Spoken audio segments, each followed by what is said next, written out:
The 100th career three for Kon Knueppel, faster than anyone in NBA history.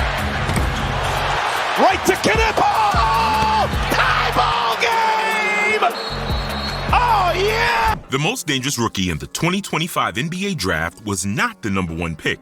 Because in a league where the three-point shot is the deadliest weapon, the most dangerous players are always the shooters. And this season, no one has looked more dangerous than Kon Knueppel. He's super talented. It's a vision of what's possible in the league, belief in the young guys who put the work in and have developed an identity around shooting the ball at a high level, volume, and efficiency. So sky's the limit for him. Fastest player in NBA history to reach 100 three-pointers made. Fastest player to reach 200 three-pointers made. Led the entire league in three-pointers made. And all of this is just year one. Myers, he's got it, and a foul on him. Yeah. What looked like a good rookie season on the surface was actually the greatest shooting season ever from a first-year player. And his shooting development is the fastest we've ever seen. Faster than Steph, faster than Klay, and faster than any of the greatest shooters in NBA history. This isn't normal. Kon Knueppel went from being called a safe pick with a limited ceiling to putting together one of the greatest rookie seasons we've ever seen. Hot potato basketball.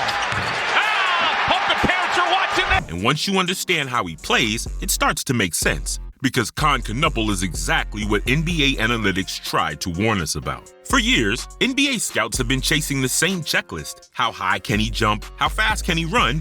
How long are his arms? And every year, prospects get pushed up draft boards because of athletic tools they might eventually develop. And Kon Knueppel was a victim of this. Coming into the draft, Knueppel's draft notes were basically these: not explosive enough, not athletic enough, not quick enough. Basically every concern scouts have used against skilled players for the last 20 years. And the same things they said for players like Steph Curry and Luka Doncic. And well, the scouts were right. Compared to his fellow draftees, Kon wasn't an athletic specimen. And at 6'7" with a 6'6" wingspan, he was average in a league obsessed with length. In fact, at the 2025 NBA Draft Combine, Kon ranked near the bottom 15 in most athletic drills among all participants, finishing 68th out of 73 players in lane agility and 61st in the three-quarter court sprint. On paper, nothing about him screamed elite athlete. And because of that, the concerns were obvious. His athletic limitations dragged his stock in a lot of evaluations, with many analysts grading him as a lower ceiling prospect despite everything else he brought to the table. And even though he was still a top 10 pick on most boards, most experts had him on the lower end. ESPN had him going 8, The Ringer had him at 7, and Bleacher Report had him slipping all the way to 10. But then came the NBA draft. The best players don't exist in isolation. They exist in ecosystems, and the Charlotte Hornets were the perfect one. Because LaMelo and Kon might just be the perfect match because of how better they make each other and the team. Before Kon got drafted, the Hornets sat on a 19-63 record, third worst in the entire league. This season, they jumped to a 44-38 record and made the play-in tournament. Sure, it's not a championship, but it's an insanely impressive improvement. But even more impressive is how Kon and LaMelo elevate each other's game. LaMelo Ball is one of the best floor generals in basketball and one of the league's most dangerous three-point shooters. Oh, my word. Yes! What a quarter for the kid!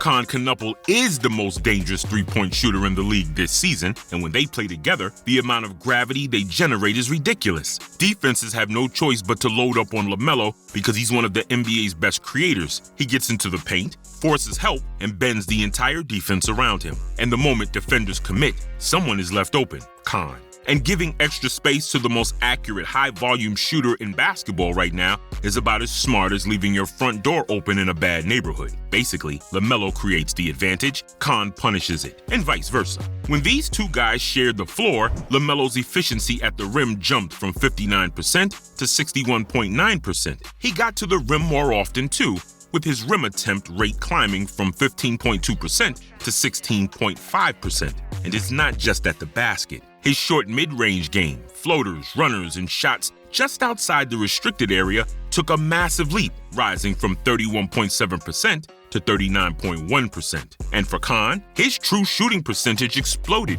from 59.8% to 70.4%, a ridiculous 10.6-point jump. And his three-point shooting saw an even bigger boost, climbing from 35.7% to an impossible 51.5%. And it's not just that he's making more threes, he's taking more of them too. This symbiotic relationship transformed the Hornets instantly, taking them from one of the worst teams in basketball to one of its most promising. But why does a 20-year-old kid already have so much impact? And why is he so dangerous? Obviously, it's the shooting, but we've seen elite rookie shooters before. So what makes Kon different? You see, Kon's shooting mechanics are built around speed. Watch his release frame by frame. There is almost no wasted motion, no unnecessary loading phase. Kon has one of the quickest releases we've ever seen, about 0.38 to 0.4 seconds, and by the time defenders adjust to guard him, the ball is already in the air. This is why his shooting works so well, because defenders aren't contesting the shot, they're contesting the memory of the shot. But having a quick release doesn't mean much if you're not hitting shots. But Kon, he's been converting at an astronomical rate. Not only did he hit the most threes in the league,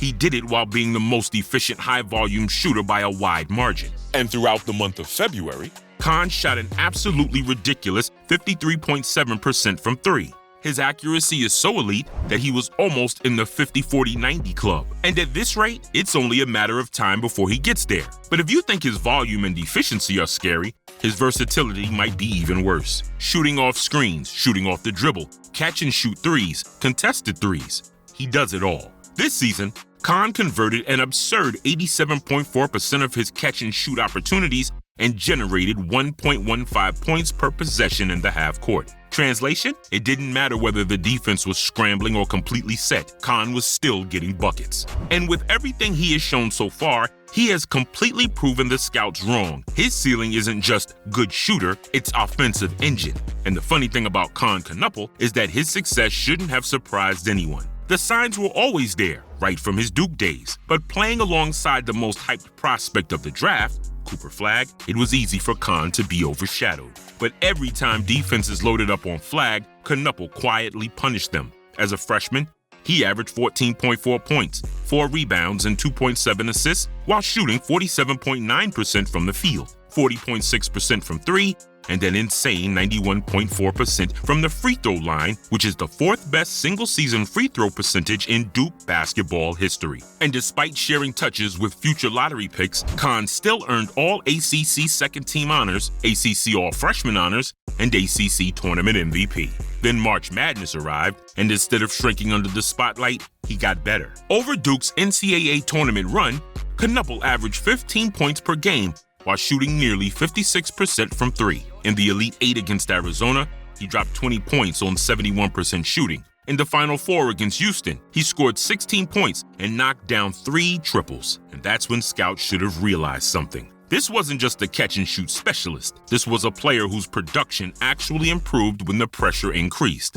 His shooting wasn't based on confidence, it was based on elite mechanics, and his decision-making was based on unreal processing speed and high-level IQ. And even draft analysts who loved his game kept describing him as more than just a shooter because the passing feel and offensive IQ kept showing up every time. Duke needed someone to make the right read, so when Kon arrived in Charlotte and immediately started bombing threes at historic rates, it wasn't some unexpected breakout. It was the continuation of a trend that had been staring everyone in the face since Duke. And him being drafted higher than anyone expected proves that something is changing in how front offices evaluate talent. And Charlotte saw it before most teams fully caught on. The modern NBA is slowly shifting from projection-based scouting to production-based scouting. So instead of waiting on potential to develop, Charlotte chose to bet on skill that already scales. And honestly, what scales better than a rookie already putting up pro-level numbers and breaking league records in his first season?